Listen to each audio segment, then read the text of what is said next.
Karena bekam ini kata para ulama dia berbatal apa? Karena dia mengeluarkan darah yang begitu banyak. Segala sesuatu yang mengeluarkan darah begitu banyak maka batal puasanya.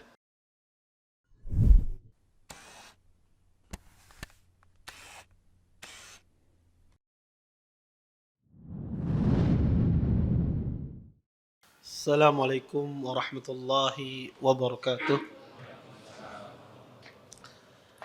Innal hamdalillah nahmaduhu wa nasta'inuhu wa nastaghfiruh wa na'udzu billahi min shururi anfusina wa min sayyiati a'malina. May yahdihillahu fala mudilla lahu wa may yudlil fala hadiya lahu. Asyhadu an la ilaha illallah wahdahu la syarika lah wa asyhadu anna Muhammadan abduhu wa rasuluh. فإن أصدق الحديث كتاب الله وخير الهدي هدي محمد صلى الله عليه وسلم وشر الأمور محدثاتها وكل محدثة في الدين بدعة وكل بدعة ضلالة وكل ضلالة في النار أما بعد. Bapak-bapak, ibu-ibu, ikhwan dan akhwat yang senantiasa dimuliakan oleh Allah Subhanahu wa taala. Alhamdulillah, segala puji bagi Allah Subhanahu wa taala dengan limpahan nikmat yang begitu besar, di antaranya nikmat iman, nikmat Islam, nikmat kesehatan, sehingga kita semua dimudahkan oleh Allah Subhanahu wa taala untuk bisa berhadir di tempat yang mulia ini. Mudah-mudahan apa yang kita pelajari, apa yang kita tuntut pada malam hari ini mendatangkan keberkahan dari Allah Subhanahu wa taala dan kita bisa mengambil manfaat dari apa yang akan disampaikan nantinya. Bapak, Ibu, ikhwan dan akhwat yang dimuliakan oleh Allah Subhanahu wa taala, pada malam hari ini kita akan membahas tentang masalah fikih puasa, yang mana mungkin di beberapa tempat sering saya bahas masalah ini, tapi kebetulan di Banjar belum pernah saya bahas. Maka saya ingin membahas masalah ini karena ini penting, karena para salafus saleh ketika mendekati bulan Ramadan ada 3 hal yang mereka lakukan. Pertama, mereka memperbanyak baca Al-Quran karena persiapan untuk menyambut bulan Ramadan. Kemudian yang kedua adalah para salafus saleh memperbanyak puasa, ya, karena Nabi SAW memperbanyak puasa beliau di bulan Sya'ban. Dan yang ketiga adalah para salafus saleh ketika menyambut bulan Ramadan mempelajari hukum-hukum puasa, hukum-hukum yang berkaitan dengan bulan Ramadan. Karena bulan Ramadan ini adalah ibadah yang datang 1 tahun sekali. Ibadah puasa yang datang 1 tahun sekali. Orang lupa tentang hukum puasa itu lebih besar dibandingkan dengan orang lupa tentang masalah berkaitan dengan sholat. Kenapa? Karena sholat setiap hari dikerjakan. Maka kalau puasa setahun sekali, maka orang banyak lupa hukum-hukum yang berkaitan dengan puasa. Sama seperti haji, ibadah yang datangnya setahun sekali, maka sering lupa orang. Maka butuh namanya dimurajaah, diulang kembali. Untuk apa? Untuk kita mengingat sehingga kita tidak terjatuh apa-apa yang diharamkan ketika berpuasa. Bapak, Ibu, ikhwan dan akhwat yang dimuliakan oleh Allah Subhanahu wa taala, puasa Ramadan adalah puasa yang Allah wajibkan kepada umat ini.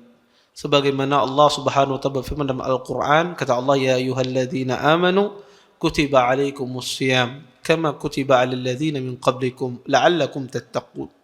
Kata Allah Subhanahu wa taala, wahai orang-orang beriman, telah diwajibkan atas kalian berpuasa sebagaimana diwajibkan orang-orang sebelum kalian, agar kalian bertakwa kepada Allah Subhanahu wa taala.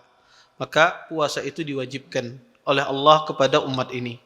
Dan wajibnya puasa ini terjadi pada tahun kedua Hijriah. Dan Nabi SAW, beliau berpuasa selama hidup beliau, puasa Ramadan itu 9 kali. Nabi SAW beliau berpuasa di bulan Ramadan itu selama 9 kali.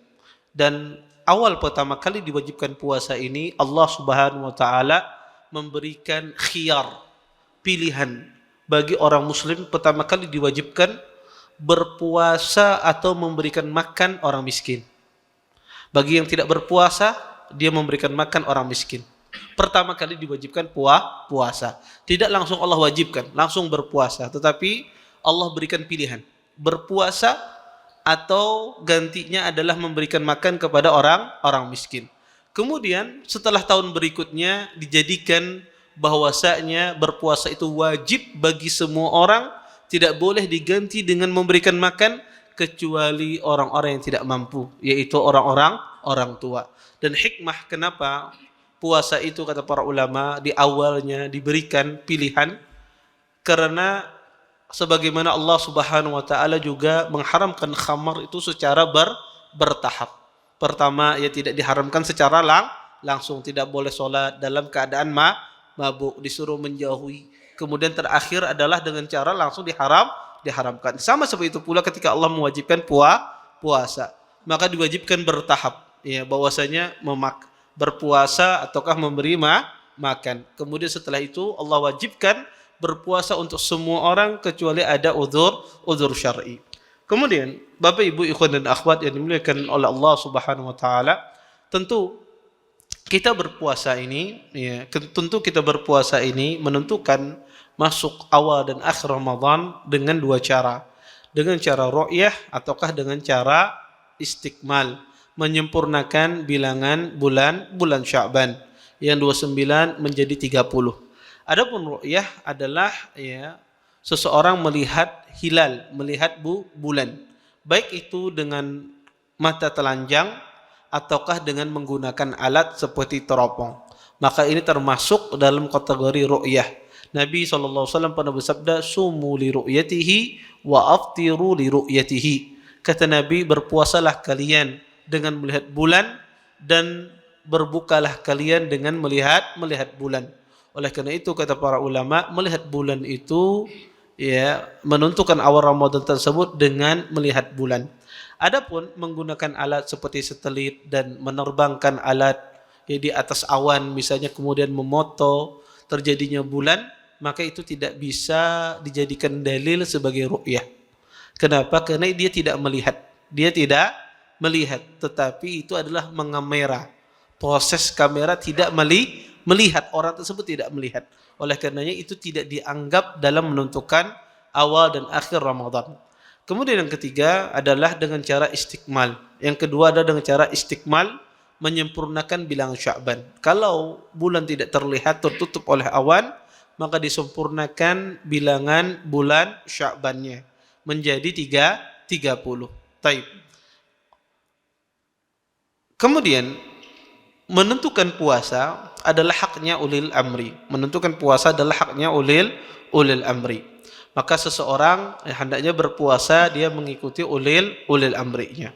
Kemudian pernah kita jelaskan bagaimana kalau seandainya ulil amrinya tidak ada, seperti di negara orang kafir. Siapa yang berhak menentukan puasa? Maka kalau tidak diatur di negeri kafir tentang masalah puasa, maka kaum muslimin di sana kalau dia tidak bisa melihat bulan, maka dia mengikuti negara yang terdekat, mengikuti negara yang terdekat dengan negaranya, maka disitulah dia berpuasa. Kemudian Nabi SAW mengatakan bulan itu asyhru hakadha wa hakadha. Kata Nabi, bulan itu cuma 29 atau 30. Maka seseorang berpuasa imma 29 hari atau 30 hari. Maka tidak ada puasa itu 28 hari atau 31 hari atau 32 lebih-lebih lagi. Maka tidak ada puasa. Puasa cuma 29 atau 30. Tapi mungkinkah orang berpuasa 31 hari? Mungkin.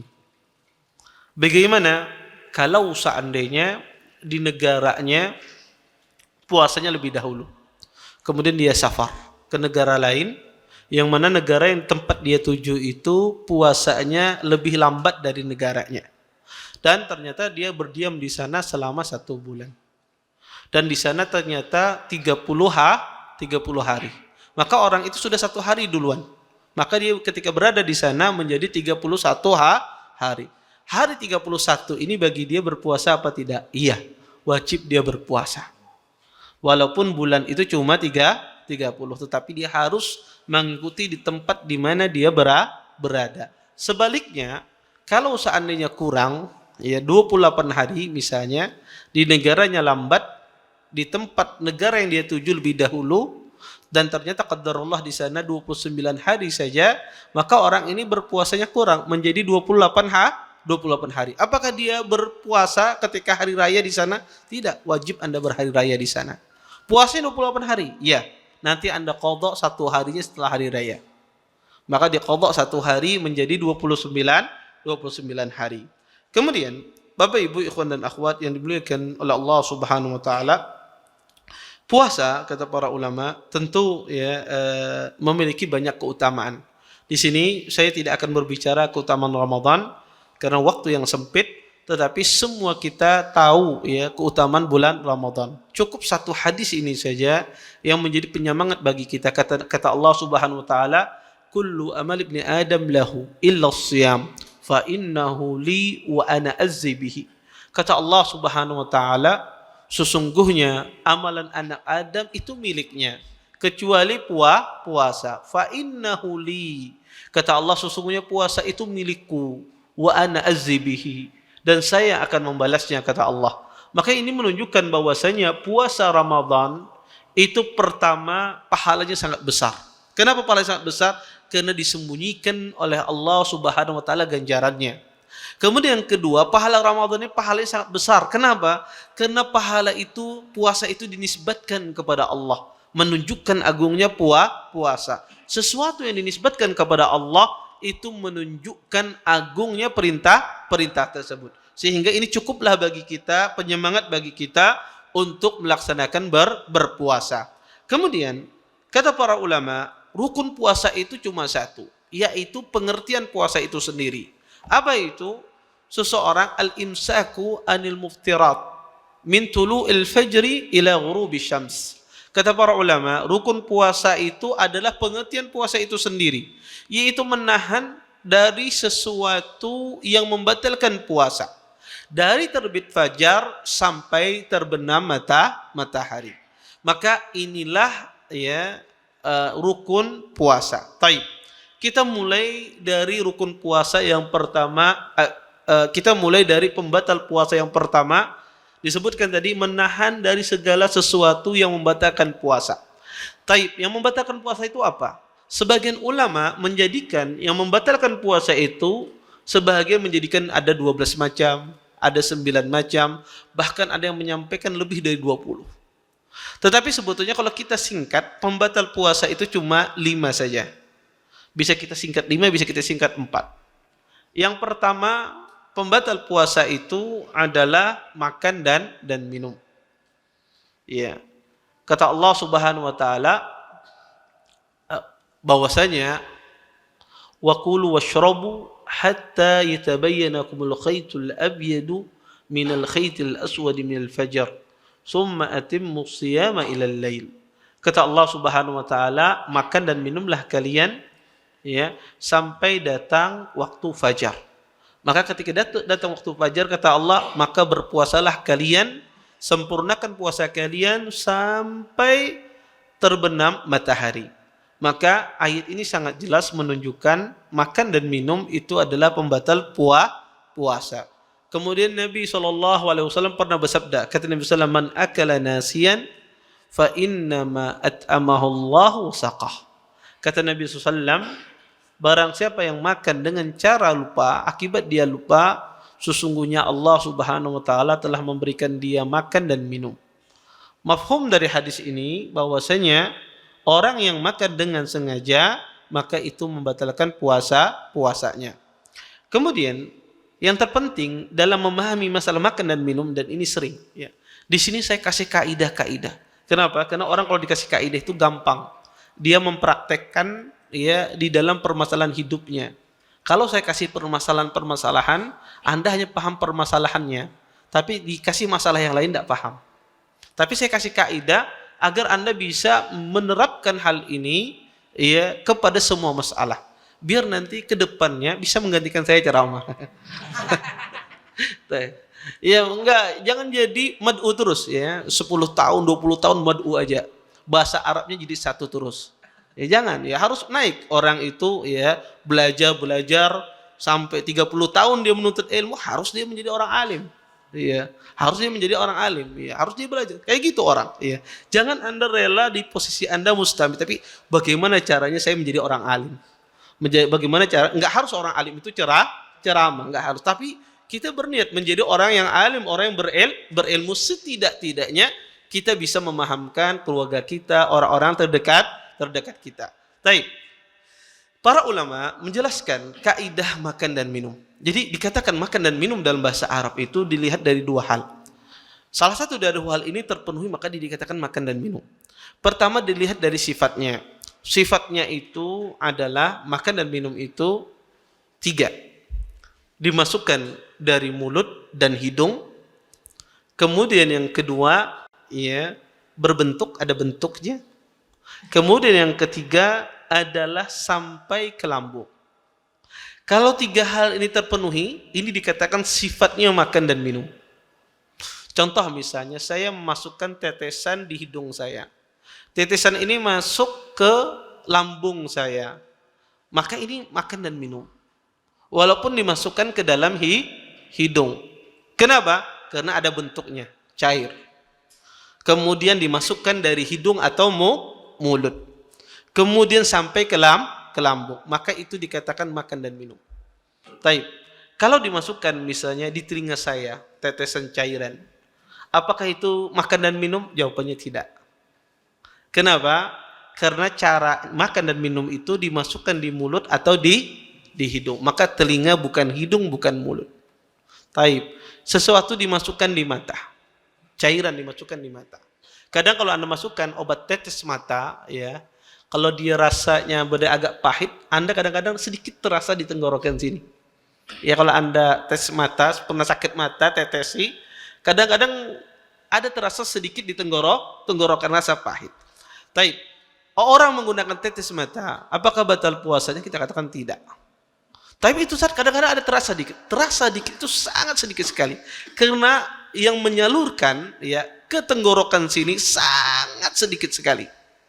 Dan itu sesuatu yang dimaafkan. Sehingga dia habis di tenggorokan, nggak sampai ke tenggorokan, nggak sampai ke lambung seseorang. Sehingga kata para ulama, sesuatu yang dimasukkan di mata, yang di telinga selain hidung dan mulut itu tidak membatalkan puasa. Taib, dimasukkan di mulut misalnya, seperti orang makan angin. Yo, angin dikumpulkan, dihirup sama dia. Taib, batal tidak puasanya? Di depan kipas angin, misalnya sidin benganga, masuk angin. Taib. Batal nggak puasanya? Tidak batal. Kenapa? Karena angin tidak ada bentuknya, tidak bisa diraba.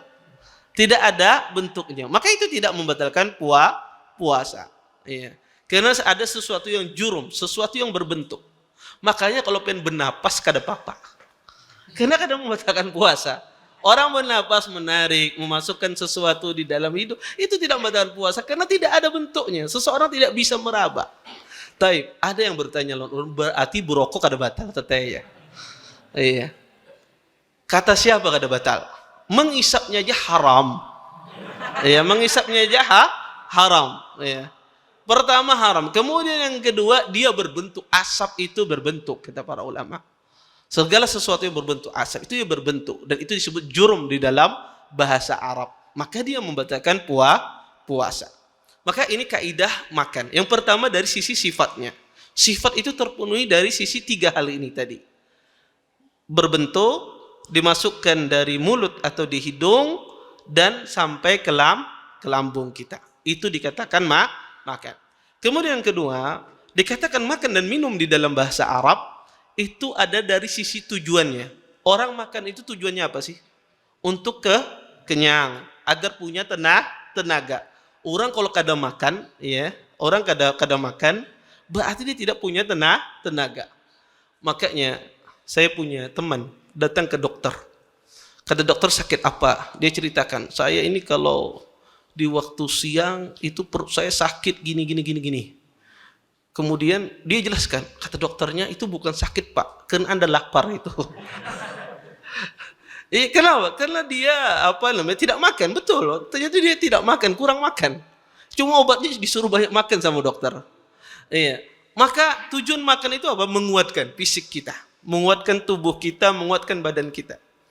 Maka segala sesuatu yang menguatkan badan itu dikatakan makan dan minum. Dimasukkan di dalam tubuh, menguatkan badan kita, maka itu dikatakan makan dan minum.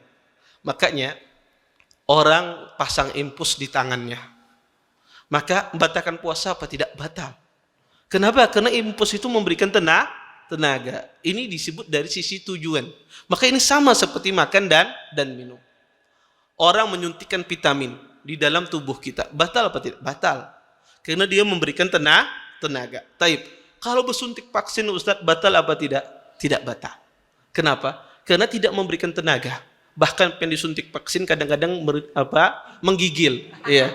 Ya, bukan memberikan tenaga, ya. Maka ini tidak membatalkan puasa. Jadi segala sesuatu apa saja yang dimasukkan ke dalam tubuh kita memberikan tenaga itu membatalkan puasa. Maka Anda kiaskan masalah ini ke dalam semua permasalahan. Orang cuci darah misalnya, gagal ginjal, cuci darah. Batal nggak puasanya? Batal. Kenapa? Karena orang ganti darah, cuci darah, dimasukkan sesuatu dalam tubuhnya, menjadi sigar dia, menjadi tenaga. Maka itu membatalkan puasanya. Taib. Orang bersuntik misalnya, menurunkan panas. Panas kemudian disuntik oleh dokter. Bahari, orang kalau panas, mantri yang menyuntik. Ya, ini orang makan obat. Kalau bahari, ya orang panas-panas mantri datang. Ya, incek kita bahalulung kalau disuntik itu. Ya, zaman dahulu. Karena dulu tuh enggak ada obat, ya jarang obat cair. Biasanya orang langsung bersuntik. Dan orang bahari, kai bahari ketujuh bersuntik daripada makan obat. Ya. Maka orang panas misalnya kemudian disuntikkan untuk menurunkan panasnya. Batal apa tidak puasa? Tidak batal. Karena itu bukan tenaga. Karena itu bukan makanan. Maka kalau kita memahami prinsip makan dan minum ini, ya apa yang dimaksudkan makan dan minum dalam bahasa Arab, maka banyak hal bisa diselesaikan. Kemudian di antara pembatal puasa yang kedua adalah seseorang itu berjima. Maka berjima ini juga membatalkan puasa. Ulama sepakat bahwa jima itu membatalkan puasa dan dia harus bayar kafarah. Kafarahnya adalah membebaskan budak atau berpuasa 2 bulan berturut-turut atau dia memberikan makan sebanyak 60 orang fakir miskin. Kemudian yang ketiga yang membatalkan puasa, ya saya mohon maaf saya agak nyebutkan cepat karena waktu kita mepet ya. Saya sebutkan, kalau butuh dalil saya sebutkan dalilnya. Kemudian yang ketiga adalah yang membatalkan puasa adalah seseorang beristimna. Istimna itu adalah mengeluarkan air mani dengan sengaja atau mengeluarkan madhi dengan sengaja. Orang yang mengeluarkan mani dan mengeluarkan madhi dengan sengaja itu membatalkan puasanya. Kapan orang mengeluarkan mani dan madhi itu dengan sengaja? Kapan dia dihukumi? Dia dihukumi mengeluarkan mani, mengeluarkan madhi dengan sengaja dengan 2 hal. Pertama, dia menggunakan dari bagian tangannya atau tubuhnya sehingga mani itu keluar. Maka ini batal puasanya. Yang kedua adalah dengan suka banyak melihat. Contoh misalnya di HP-nya ada gambar wanita, misalnya dia pandang terus keluar. Walaupun dipandang itu foto istrinya Bahari. Tetapi kemudian keluar air mani.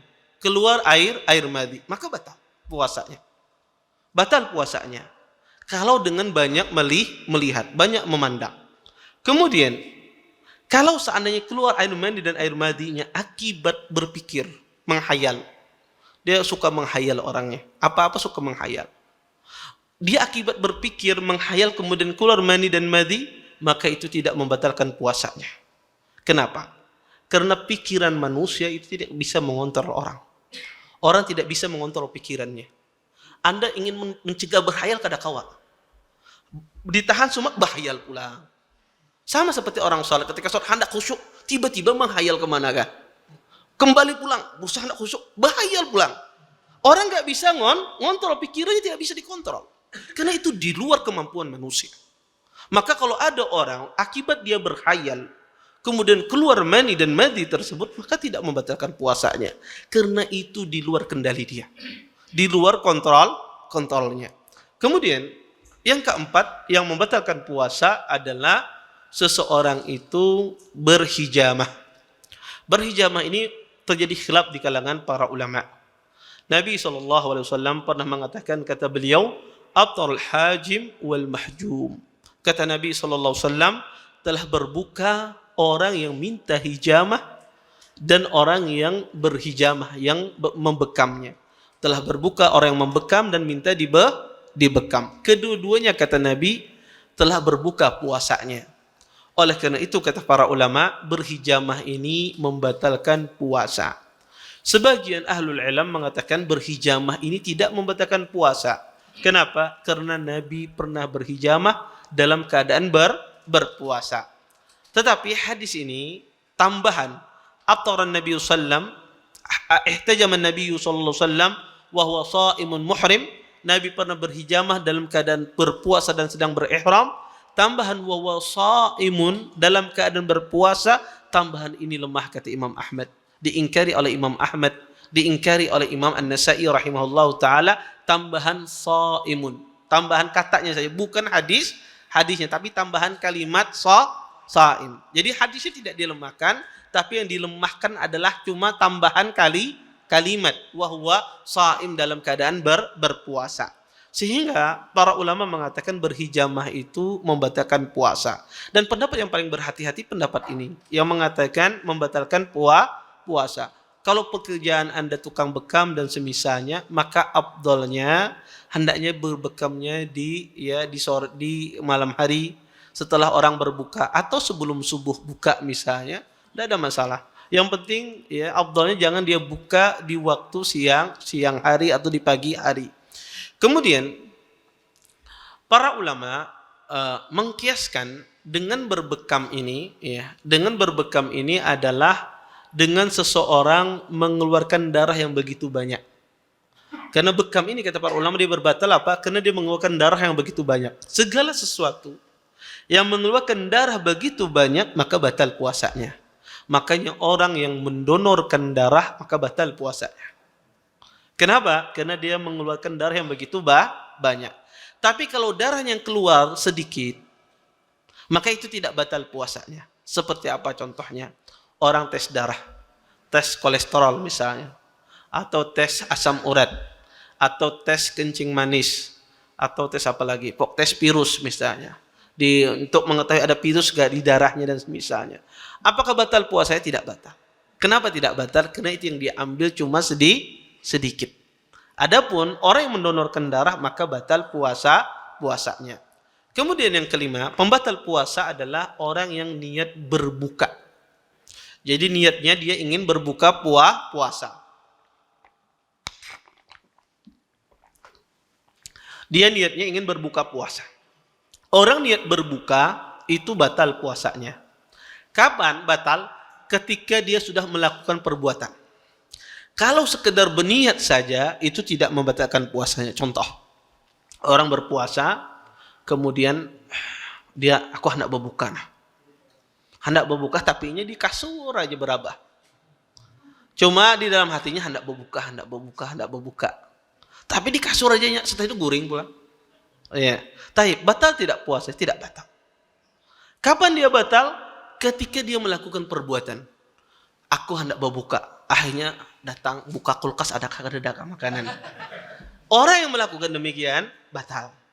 Kenapa? Karena dia melakukan dengan perbuatan. Tapi kalau sekedar di dalam hati hendak berbuka, hendak apa, kemudian tidak melakukan, tidak mencari makanan, tidak melakukan apa-apa, maka tidak batal. Kenapa kita katakan harus ada perbuatan? Karena untuk terhindar dari penyakit was-was. Karena kalau kita katakan batal, semua orang nanti akan was-was dalam puasanya. Jangan-jangan batal puasaku ini. Ya. Maka harus ada perbuatan yang hendak membukakan puasa, seperti dia mencari makanan, ya, seperti dia ingin beli sesuatu, belanja, ya. Maka ini yang betul-betul membatalkan. Kalau sekedar niat saja dia tidak melakukan dengan perbuatannya, maka itu tidak membatalkan puasa seseorang. Maka ini 5 hal yang membatalkan puasa. Kemudian tadi disebutkan al-imsak anil muftirat. Puasa itu rukunnya menahan dari hal-hal yang membatalkan puasa. Kita tahu yang telah membatalkan puasa. Kemudian min tulu'il fajri ila ghurubi syams. Membatalkan puasa itu, ya, kita menahan dari hal yang membatalkan puasa dari terbit fajar sampai terbenam matahari. Taib. Jadi puasa itu harus ditahan semenjak terbit fajar. Fajar apa yang dimaksudkan di sini adalah fajar shadiq. Ya, fajar, ya, azan kedua. Maka ketika azan, dikumandangkan azan, maka disitulah waktu kita menahan puasa. Taib. Bagaimana kita mengetahui waktu subuh? Ya, bagaimana seseorang mengetahui waktu subuh dan bagaimana dia mengetahui waktu berbuka. Tentu kebanyakan orang mengetahui waktu subuh dan waktu berbuka mengetahui dengan apa? Dengan mendengarkan seruan muadzin. Kebanyakan orang demikian. Padahal ya, di dalam Islam mengetahui waktu itu ada 4 cara. Cara pertama yang lebih kuat, cara kedua di bawahnya, cara ketiga di bawahnya, cara keempat yang paling lemah. Maka didahulukan sesuai tertib. Paling kekuatannya yang pertama yang paling kuat. Yang pertama adalah mengetahui waktu sholat, mengetahui masuknya waktu subuh, dan waktu berbuka, waktu maghrib adalah dengan melihat langsung. Anda keluar rumah melihat, ada enggak fajar shodiknya? Anda bisa membedakan fajar shodik dengan fajar kadhib, Anda bisa bedakan dengan mata indera Anda, dengan penglihatan Anda, maka pakai ilmu Anda. Walaupun muadzin sudah adzan, tapi Anda lihat belum ada fajar shodik, terus Anda makan, tidak ada masalah. Ya, terus jangan takutan lawan muadzin. Ya. Kalau Anda bisa membedakan mana fajar shadiq dengan fajar kadhib, ini nikmat. Makanya nikmat orang bisa membedakan. Taib. Kalau Anda nggak bisa membedakan. Yang kedua adalah dengan cara ada orang yang berilmu bisa membedakan fajar shadiq dan fajar kadhib, memberitahu Anda. Kebetulan ada bisi kawan ustadz. Jadi ustadz, ya Anda nakuni ustadz, ini sudah anukah? Jadi ustadznya belum, aku melihat tadi belum masuk. Belum masuk fajar shadiq. Terus Anda makan. Ya ulun lagi kesadakan azan ini. Ini sudah buka kah, sudah masuk ke waktu ustadz? Belum, jadi ustadznya. Maka terus Anda makan, tidak ada masalah. Kenapa? Karena ada orang yang thiqah, orang yang terpercaya memberitahu Anda bahwasanya waktu sholat belum masuk, pakai perkataannya. Yang pentingnya bujuran, bukannya kada paham. Betakul orang kada tahu, ini sudah masuk kada kalau misalnya. Ya, maka orang yang paham, orang yang orang yang mengerti betul. Kemudian yang ketiga, tingkatan yang ketiga adalah waktu yang telah ditentukan oleh pemerintah Depak dan semisalnya. Maka telah ditetapkan waktu subuh itu jam 5:20 misalnya. Jam 5:15. Waktu Banjar ya jam 5:14 misalnya. Maka waktu-waktu yang telah ditentukan oleh pemerintah itu kuat sekali. Itu tingkatan ketiga. Maka kalau ada muadzin azan tidak sesuai dengan waktu tersebut, misalnya waktunya 5:14, 5:12 azan sidin. Boleh Anda makan dan minum? Boleh. Boleh, karena itu tingkatan yang paling kuat. Nomor 3. Dan yang terakhir adalah muadzin. Seruan muadzin. Jadi muadzin ini seruannya paling lemah. Muadzin itu paling lemah. Kenapa kita katakan muadzin itu paling lemah? Karena rata-rata muadzin itu semuanya melihat dari depak. Jam yang ada di sini ketulisan waktu itu yang dilihat dia. Jarang muadzin itu beristilah keluar memperhatikan. Jarang. Iya. Zuhur dia beristilah menajak tombak. Datangkah kada? Jarang. Dia lihat jam. Dia lihat jam. Semua rata-rata. Saya tidak mengatakan semua muadzin. Mungkin ada muadzin bahari terbiasa mungkin. Tetapi kebanyakan muadzin apa dia datang masuk melihat jam. Kalau dia lagi syarik bini bisa salah terlihat. Bisa ba'adzan berdahulu, bisa berdudi, ya. Maka muadzin itu tingkatan paling lemah. Maka kalau Anda lihat di jam Anda punya kalender dari depak. Kemudian muadzin ya belum adzan, pada sudah masuk waktu berbuka Anda. Jangan menunggu adzan muadzin. Karena kata Nabi sallallahu alaihi wasallam, la yadzalun nas bi khairin ma'ajjal fitr. Manusia senantiasa dalam keadaan baik kalau dia menyegerakan berbuka. Jangan takutan. Yang penting jam Anda benar, bukan salah. Karena kadang-kadang sebagian ikhwah tuh kadang-kadang jamnya ada dimajukan. Biasanya kata 7 terlambat dimajukannya 5 menit. Iya. Ulun kebiasaan kayak itu majukan jam 5 menit. Iya, maka yang penting jam kitanya benar. Sehingga ya, kita itu sebetulnya jangan terpaut dengan apa yang dikumandangkan oleh muadzin. Karena apalagi di tempat kita ini azan itu kadang berbeda-beda. Satu masjid dengan masjid lain berbeda. Masjid ini lebih dahulu 1 menit, ini lebih terdudi 1 menit. ini lebih berdahulu 5 menit, ini lebih berdudi dan seterusnya. Maka kadang orang itu bingung sehingga menimbulkan madhab tersendiri-sendiri. Ada sebagian ikhwah itu madhabnya apa? Kalau berbuka mengumpati Masjid As-Salam karena cepat bukanya. Kalau bersahur mengumpati masjid sebelah karena lambat di sana. Maka dia patokannya bersahur di sana masjidnya. Kalau berbuka masjid di sini dia patokannya. Iya. Maka ada orang macam-macam. Maka itu keliru.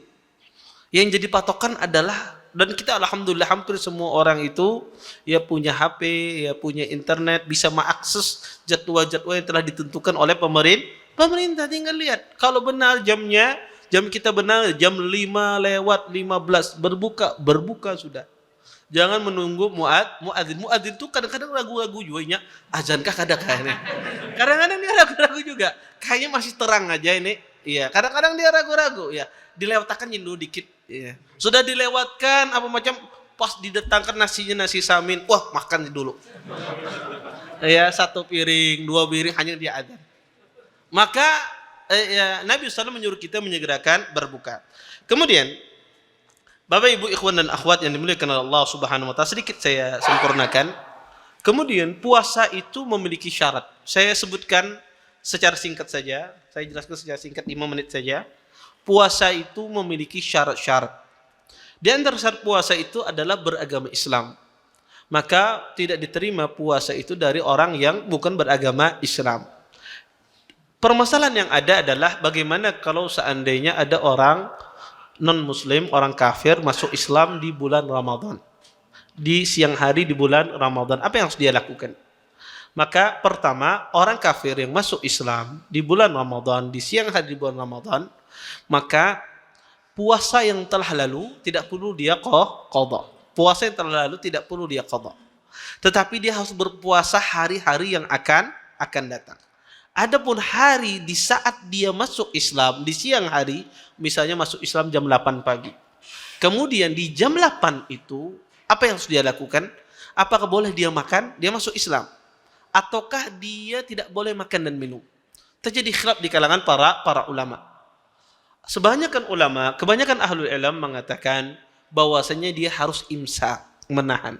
Kenapa? Karena masuknya kemuliaan waktu. Afdalnya dia menahan, bukan wajib tapi afdal. Afdalnya dia menahan, tidak ikut makan dan minum. Tapi kalau seandainya dia tidak bisa, maka nggak apa-apa makan dan minum. Tapi kalau dia bisa menahan makan dan minum, afdalnya dia tidak makan dan minum pada hari tersebut sampai berbuka. Kemudian yang kedua, di antara syarat puasa itu adalah berakal. Maka tidak diterima puasanya orang yang tidak berakal. Orang gila, maka tidak diterima puasanya. Atau orang yang sakit, koma, ya hilang akalnya, maka tidak wajib mereka berpuasa. Taib. Pertanyaan, orang gila tidak wajib berpuasa, berarti dia bayar fidyah lah? Tidak ada bayar fidyah. Karena tidak ada kewajibannya. Sama seperti orang yang sudah hilang akalnya, orang tua hilang akalnya, kayak seperti kelanakan, sudah pikun, dan dia sudah tidak sadar lagi, hilang akalnya, maka tidak ada kewajiban berpuasa. Kemudian ya, seperti pula anak kecil, tidak ada kewajiban berpuasa, tetapi kita melatih anak-anak kita untuk berpuasa. Yang masalah adalah bagaimana kalau anak kecil itu balik di pagi hari di bulan Ramadan. Anak kecil balik dia di pagi hari di bulan Ramadan. Ketika dia balik, wajib dia berpuasa. Taib.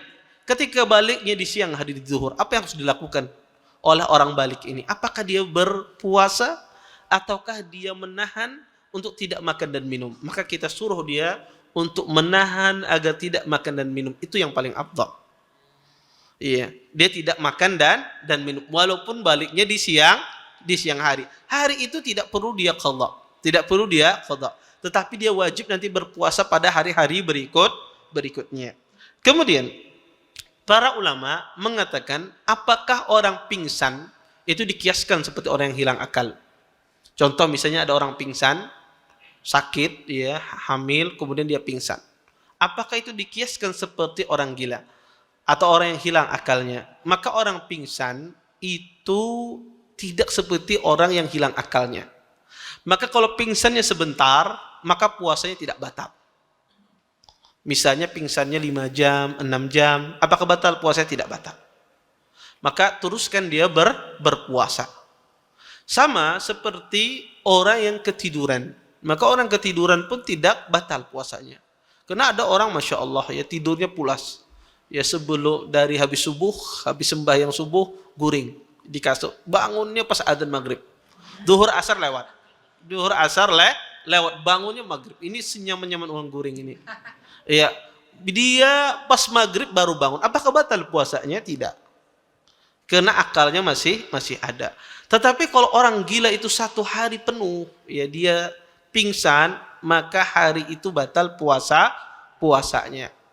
Sebab itu pula orang yang gila sebentar, dia gila sebentar kemudian siuman, dia sadar dia masuk ada akalnya, maka dia ya tidak batal puasanya. Contoh misalnya, ada seseorang ya melamar, ya, mengkhitbah seorang akhwat misalnya, ditolak, gila dia, iya, ditolak dia, stres dia. Kemudian abahnya datang. Kenapa? Pokoknya stres aja abahnya. Isuk aku carikan ikan akhwat yang lebih bagus pada itu. Siuman lagi anaknya ini. Taib. Batal enggak puasanya? Tidak batal. Karena itu gila sebentar. Ya gila. Karena subhanallah ada orang itu emang seperti itu. Saya melihat. Ada orang itu dia pas tidak punya uang gila dan saya lihat orangnya. Tapi pas dia usahanya bagus, normal dia. Iya. Kadang ada orang semacam itu. Artinya depresi yang luar biasa. Iya. Ada orang-orang semacam, makanya kadang-kadang dulu saya membaca perkataan fuqaha, gila sebentar masa ada. Pas saya melihat betul ada orang yang demikian. Ya gila sebentar kemudian dia sembuh. Iya. Ketika ada sebab untuk sembuh dia sembuh. Iya. Ketika kembali lagi usahanya, gila lagi dia. Iya. Maka ada orang-orang semacam itu kena penyakit demikian. Ya maka kata ulama juga gila sebentar kemudian hilang, ya, dia hilang. Kemudian dia ada lagi akalnya, maka tidak batal puasanya.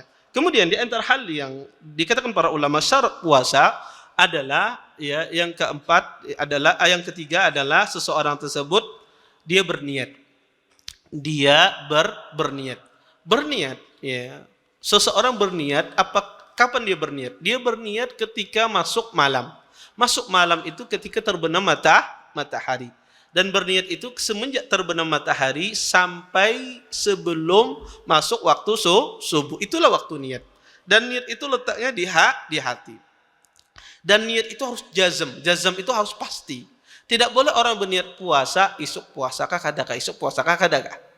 Ya, maka tidak boleh, harus pasti. Saya puasa besok. Ya, tidak boleh dia ragu.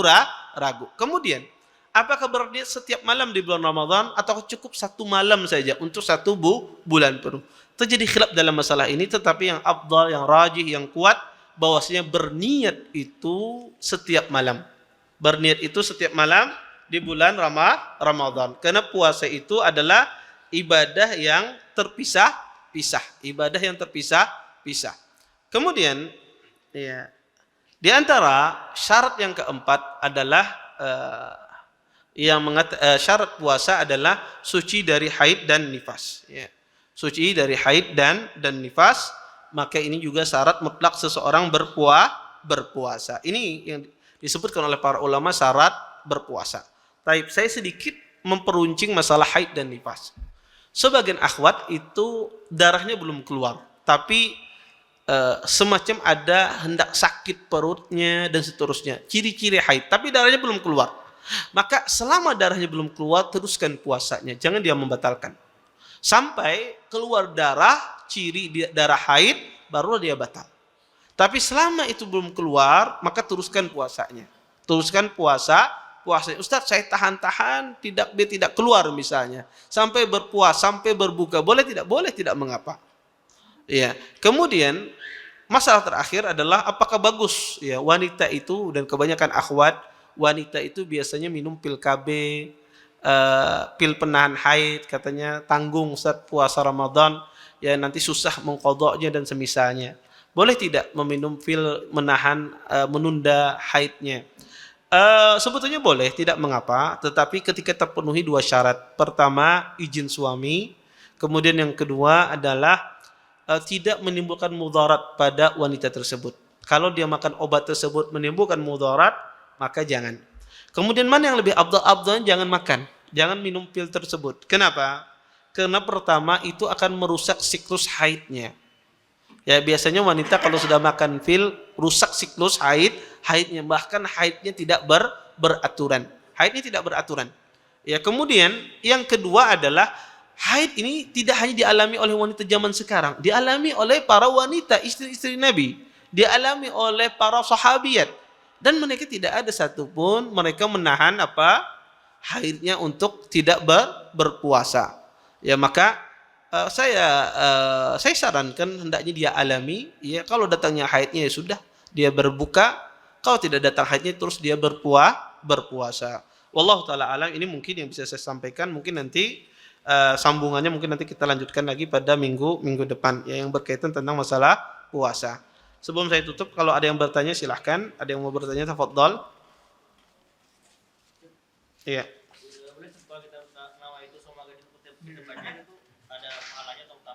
Iya, pertama niat itu letaknya di dalam hati, tidak dilafazkan, tidak dijaharkan. Maka kita cukup berniat di dalam hati saja, tidak dilafazkan. Wallahu taala alam. Baik. Izin bertanya Ustaz. Assalamualaikum warahmatullahi wabarakatuh. Afwan Ustaz. Dalam sebuah hadis yang artinya barang siapa salat malam bersama imam sampai selesai, maka dicatat sebagai salat semalam suntuk, semalaman. Di sebahagian masjid pada saat imam menyelesaikan salat witir dan imam salam, ada beberapa jamaah menambah 1 rakaat. Katanya ingin mengerjakan salat malam lagi. Pertanyaannya, apakah hal itu contohnya daripada salaf? Mohon pencerahannya. Iya, ada contohnya dari salaf, dan ini perbuatan sebagian para sahabat. Ya, bahwasanya dia sempurnakan salatnya, dan itu dicontohkan. Maka para salaf itu ada yang ketika dia salat witir, imamnya salat witir, dia berpisah dari imam salat witir. Dan ini dilakukan oleh Ubay bin Ka'ab. Kemudian ada di sebagian sahabat itu ketika dia salat witir, dia sempurnakan. Kemudian ada juga ya, dan ini pendapat Ishaq ibn Rahuya, bahwasanya dibungkas witirnya. Kalau bahasa kitanya dibungkas, maksudnya dia sholat 1 rakaat witir, misalnya witirnya ganjil, dia sholat 1 rakaat membungkas jadinya genap. Jadi witir 3 rakaat sama imam, kemudian setelah itu dia sholat imam salam, nanti di malam hari dia sholat 1 rakaat, membungkas witirnya yang tadi. Ini ada juga pendapat demikian, tapi ini pendapat yang terakhir, pendapat yang lama. Tetapi ini salah satu pendapat dari pendapat fuqaha. Tapi yang paling bagus adalah seseorang imma dia sholat witir bersama imam ya sampai selesai, kemudian setelah itu dia sholat lagi tanpa ditutup dengan witir, atau dia sholat witir bersama imam, ketika imam salam dia naik 1 rakaat tidak salam, maka kedua-duanya boleh. Ya silahkan dia milih ini. Kalau dia tadi witir imam salam dia langsung naik, maka nanti di akhir malam dia berwitir. Adapun yang pertama tadi, bahwasanya dia berwitir bersama imam, kemudian dia sholat nanti lagi di akhir malam, tidak perlu lagi dia berwitir semacam itu. Wallahu taala alam. Taib. Izin tanya Ustaz, sholat subuh atau sholat sunnah rawatib, duduk tahiyatnya iftiras atau tawarruk? Pertama, duduk iftiras tawarruk itu boleh ya, di dalam tasyahud awal ataukah dalam tasyahud tsani, tasyahud yang terakhir, baik itu di sholat yang 2 rakaat, 3 rakaat atau 4 rakaat ya, duduk ya tawarruk itu boleh ya. Yang khilaf ulama ini adalah mana yang lebih afdal, tawarruk apa iftirash. Ini khilaf afdaliyah saja, bukan khilaf sah atau tidaknya. Kalau ditanya kepada saya, mana Ustaz pilih? Saya lebih condong pada pendapat yang mengatakan duduknya iftirash. Lebih condong pada pendapat duduknya iftirash berdasarkan keumuman hadis Aisyah radhiyallahu taala anha. Ya. Kemudian ikhtilaf umatku adalah rahmat. Apakah hadisnya sahih atau dhaif? Ini tidak ada asalnya hadisnya. Ikhtilafi ummati rahmah. Ikhtilaf umatku itu rahmat. Ini tidak ada asalnya. Tetapi kadang juga orang banyak salah paham dalam hadis ini. Akibat hadisnya salah, tidak ada asalnya. Sebagian orang mengatakan bahwasanya tidak ada ikhtilaf itu rahmat. Ikhtilaf itu yang ada adalah bala. Ya, perpecahan. Ini juga keliru. Jadi kita harus memahami itu proporsional. Jadi ya ikhtilaf, ya Islam itu tidak menyuruh kita berpecah. Islam itu menyuruh kita bersatu. Allah menyuruh wa'tasimu bihablillah jami'an. Tetapi kalau ada khilaf di antara kaum muslimin itu salah satu juga bentuk ya Allah Subhanahu wa taala ingin mempersatukan umat. Kenapa? Karena dengan adanya sebagian pendapat, ada sebagian orang itu dia berpendapat ini. Kemudian ada sebagian orang sudah terbiasa dengan hal demikian dan itu yang dia yakini dan ada pendapat demikian. Ini bisa jadi akibat terjadi perselisihan semacam ini dan khilafnya sama-sama kuat, sama-sama mu'tabar, menjadikan orang tersebut tidak bertengkar. Kenapa? Karena sama-sama ada ulama yang mengatakan demikian. Sama-sama ada ulama yang mengatakan demikian. Dari sisi ini, khilaf yang muktabar itu membawa kepada kebaikan. Ya, membawa kepada kebaikan.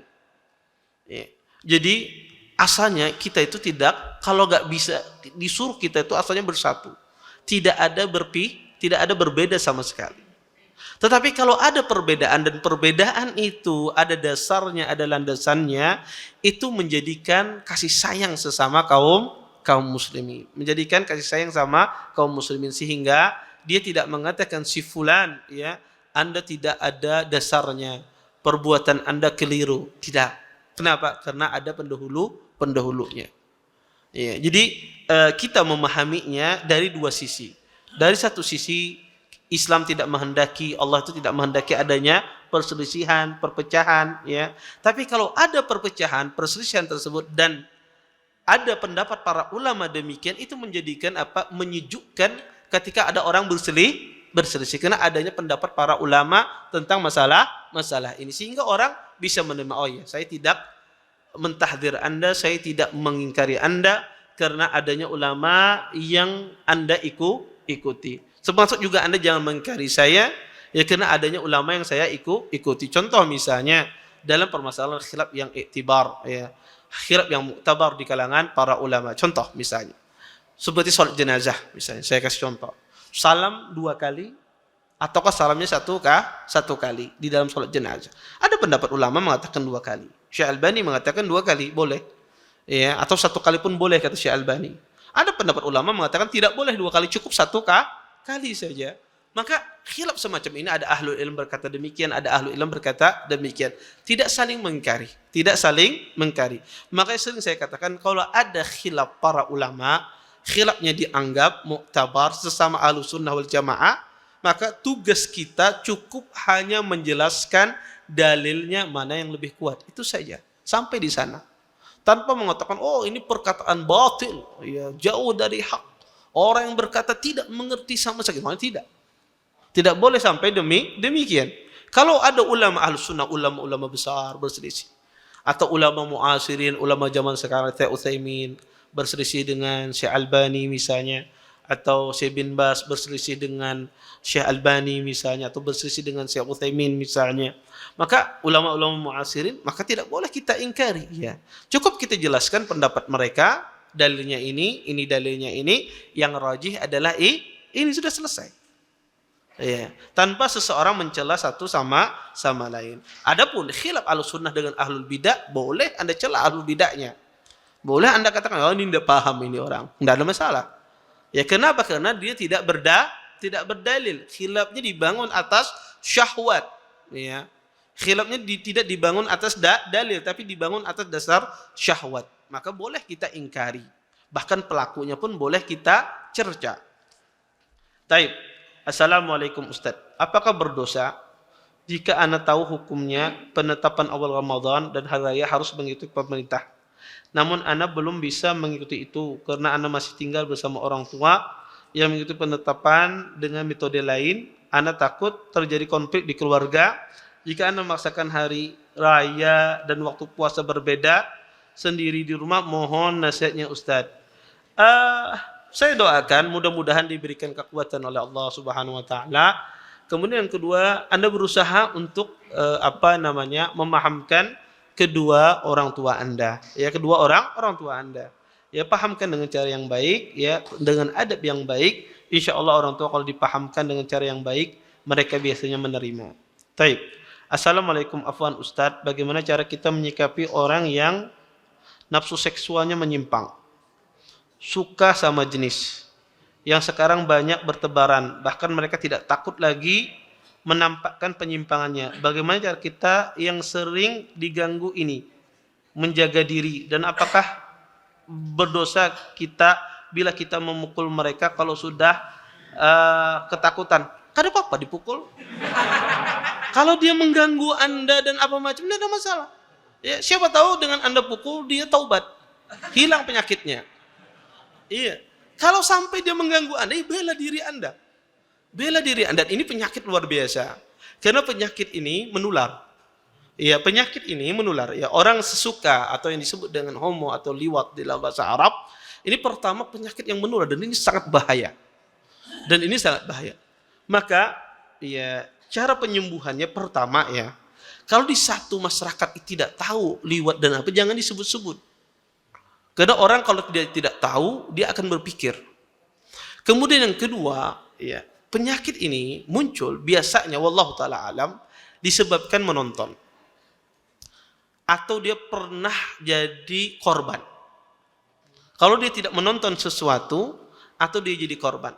Yang ketiga, dia salah bergaul dengan orang.